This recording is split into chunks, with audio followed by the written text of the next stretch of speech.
தொடர்ந்து நாம ஈரானுடைய நிலவரங்களை பார்த்துட்டு இருக்கோம். இப்ப வந்திருக்கக்கூடிய சில முக்கியமான தகவலை ஒரு தொகுப்பாக பார்க்கலாம். அதுலயும் முதல் விஷயமே பாத்தீங்கன்னா, இஸ்ரேல் பாத்தீங்கன்னா சதி திட்டம் தீட்டுறதுக்கு ஆரம்பிச்சிட்டாங்க அப்படிங்கக்கூடிய தகவல் தான் வந்திருக்குது.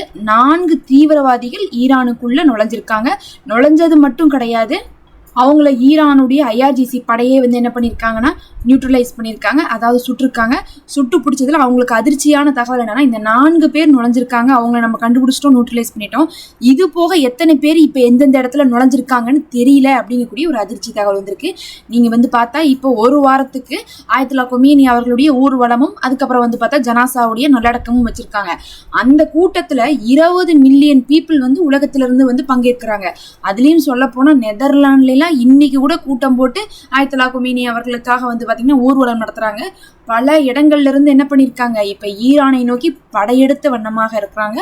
100க்கும் மேற்பட்ட நாடுகள்ல இருக்கக்கூடிய ஆட்சியாளர்கள் பங்கேற்கிறாங்க. 100க்கும் மேற்பட்ட நாடுகள் தங்களுடைய பிரதிநிதிகளை அனுப்புறாங்கன்னா எந்த அளவுக்கு இது ஒரு முக்கியமான நிகழ்வா இன்னைக்கு பார்க்கப்படுது தெரியுங்களா? அதுலதான் இந்த இஸ்ரேல் என்ன பண்ண ஆரம்பிச்சிருக்காங்க, இப்ப சதி வேலையை ஆரம்பிச்சிருக்காங்க. ரொம்ப ஒரு திடுக்கிடும் தகவலாக பார்த்தா 1000 குழிகள் இன்னைக்கு மட்டும் வெட்டப்பட்டிருக்கு.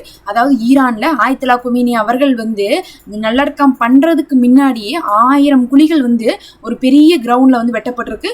3000 பேர் கொல்லப்படலாம் அப்படிங்கக்கூடிய அதிர்ச்சி தகவல் ஈரானுடைய ஐஆர்ஜிசி கிடைச்சிருக்கு. அப்ப 3000 பேர் இறந்துருவாங்க இந்த ஒரு வாரத்துல ஏதோ ஒரு விதத்துல அப்படிங்கிறதையும், அதனால நாங்க தயாரிக்க ஆரம்பிச்சிட்டோம் குழிகளை அப்படின்னு இருக்காங்க.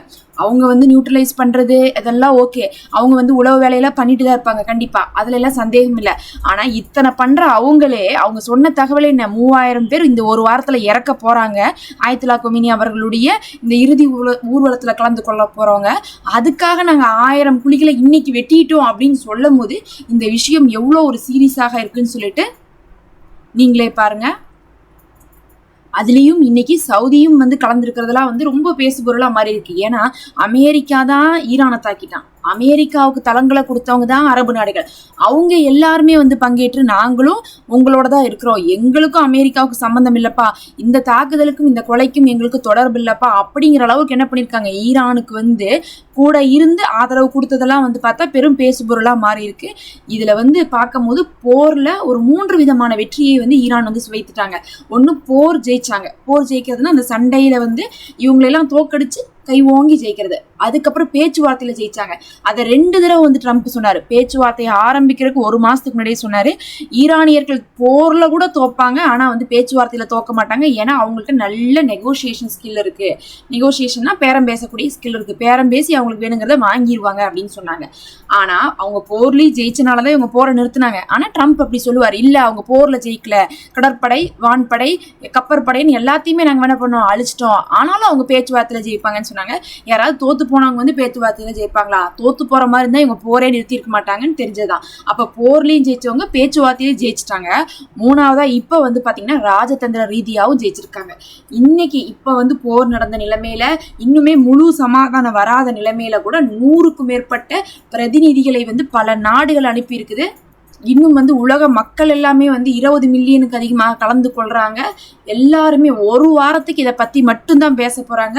ஒரு வாரத்துக்கு அவங்க என்ன பண்ணிட்டாங்க, டைம் டேபிள் போட்டாங்க. 3ஆம் தேதி இங்க இருக்கிறோம், 4ஆம் தேதி அங்க இருக்கிறோம், 5ஆம் தேதி 6ஆம் தேதி இப்படி கொண்டு வர ஊர்வலத்தை, 6ஆம் தேதி இந்த பள்ளிவாசல்ல வைக்கிறோம், கர்புலால வைக்கிறோம், அப்படி இப்படின்னு சொல்லி கரெக்டா பாத்தீங்கன்னா 9ஆம் தேதி அடக்கம் பண்ற வரையும் ஒரு ஷெட்யூல் போட்டு அதுக்கு படைகளை போட்டு அந்த இடத்துல ஆட்களை கூட்டி அதெல்லாம் கரெக்டா செஞ்சிருக்காங்க. அப்படிங்கும் போது இவங்க ராஜதந்திர ரீதியாகவும் ஜெயிச்சிட்டாங்க.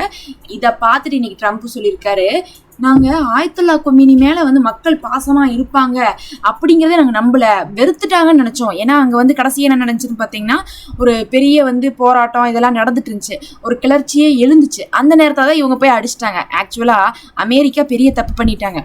ஃபர்ஸ்ட் என்ன பண்ணாங்கன்னா, இந்த இஸ்ரேலுடைய மொசாட் அங்க ஆட்களை எல்லாம் உள்ள ஊடுருவ வச்சு அதுக்கப்புறம் நாட்டுக்குள்ள கலவரத்தை ஏற்படுத்தி கவர்மெண்ட்டுக்கு எதிராக கலவரம் ரொம்ப கஷ்டப்பட்டுட்டு இருந்தாங்க ஈரான். அது உண்மைதான், ஒரு 1 மாசம் கஷ்டப்பட்டுட்டு இருப்பாங்க.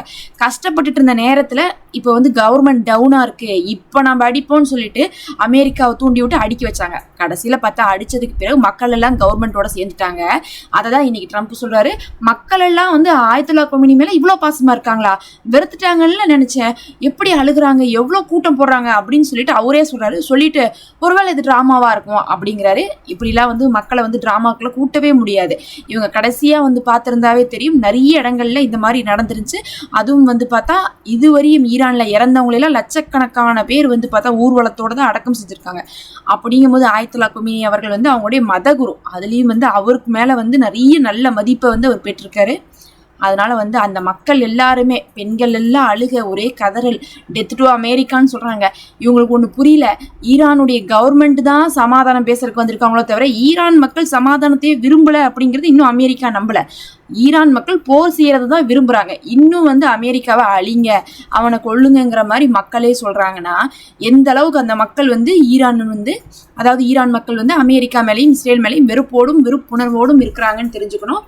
இதெல்லாம் இன்னைக்கு உலக செய்திகள் முழுவதும் வந்து பேசப்பட்டுட்டு இருக்கு. இதெல்லாம் தான் பெரிய அவமானம். ஒரு போர் முடிச்சுட்டு இவங்க கரெக்டா பாத்தீங்கன்னா எல்லாம் முடிச்சுட்டு ஊர்வலத்தை பண்றாங்க பாருங்க. போரை முடிச்சு சமாதானம் கிட்டத்தட்ட வந்ததுக்கு பிறகு ஊர்வலம் பண்றாங்க பாருங்க. இது ஆரம்பத்திலே பண்ணியிருந்தா இதெல்லாம் வந்து அடிபட்டு போயிருக்கும். ஆனா எல்லாம் முடிச்சுட்டு பண்ணும்போது பாருங்க, அவங்க ஜெயிச்சுட்டு தான் எல்லாம் பண்ணிட்டு இருக்காங்கன்னு சொல்லிட்டு உலகத்துக்கு காட்டின மாதிரி ஆயிடுச்சு. அதுதான் வந்து அமெரிக்காவுக்கு இஸ்ரேலுக்கு ஒரே பிரச்சனையா இருக்கு. இவரை போட்டு தள்ளியும் நமக்கு நிம்மதி இல்லையே, ஒரு வாரத்துக்கு இவரை பேச பேச நம்மளே தானே வந்து குறைவா பேசிட்டு இருக்காங்க. எல்லாருக்கும் தெரியுது நாம இப்படி குத்துக்கல்லாட்டு இருக்கும்போது கூட அவங்களுடைய வெற்றி தான் இது காட்டுது. என்னதான் அது ஒரு துக்க நிகழ்வா இருந்தாலும் ஊர்வலமா இருந்தாலும் அவங்க எப்படி அதை சாதிச்சு, அந்த தலைவனே இல்லை, நீ அந்த தலைவனை தானே வந்து ஒண்ணும் இல்லாம பண்ண, ஆனா அந்த தலைவனே இல்லை, அவனுடைய வழி நடத்துதலின் பேர்ல நாங்க எந்த அளவுக்கு வந்து பார்த்தா ஜெயிச்சிருக்கோம் அப்படிங்கிறதை வந்து காமிச்சிருக்காங்க. கடைசியாக இன்னைக்கு பார்த்தீங்கன்னா ஜப்பான் மறுபடியும் வந்து ஈரானோடு வந்து என்ன பண்ண ஆரம்பிச்சிட்டாங்க, பிஸ்னஸ் டீலிங்லாம் ஆரம்பிச்சிட்டாங்க. அதனால வந்து ஜப்பானுக்கு ரொம்ப நாளாக வந்து நிறுத்தி வச்சிருந்தாங்க, அமெரிக்கா வந்து பொருளாதார தடை போட்டானேன்னு சொல்லிட்டு. ஆனால் இப்போ வந்து பார்க்கும்போது ஜப்பான் வந்து ஆரம்பிச்சிட்டாங்க.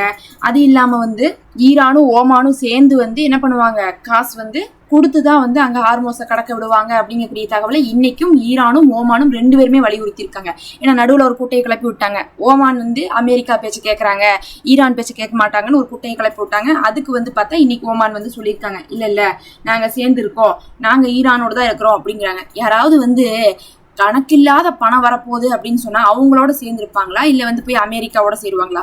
அது போர்ல ஜெயிச்சதே இந்த ஈரான் தான். அப்படிங்கும்போது கண்டிப்பா நம்ம ஓமான் வந்து என்ன பிளான் பண்ணி வச்சிருக்காங்கன்னா, நம்ம ஈரானோடய நிற்போம், கண்டிப்பா நமக்கு சாதகமா அமைஞ்சிரும் பாரு அப்படின்னு சொல்லிட்டு ஈரானோட தான் நாங்க இருக்கிறோம்னு சொல்லிட்டு இன்னைக்கு அறிவிச்சிருக்காங்க. இதெல்லாம் தான் இப்போ வந்து முக்கியமான தகவல்.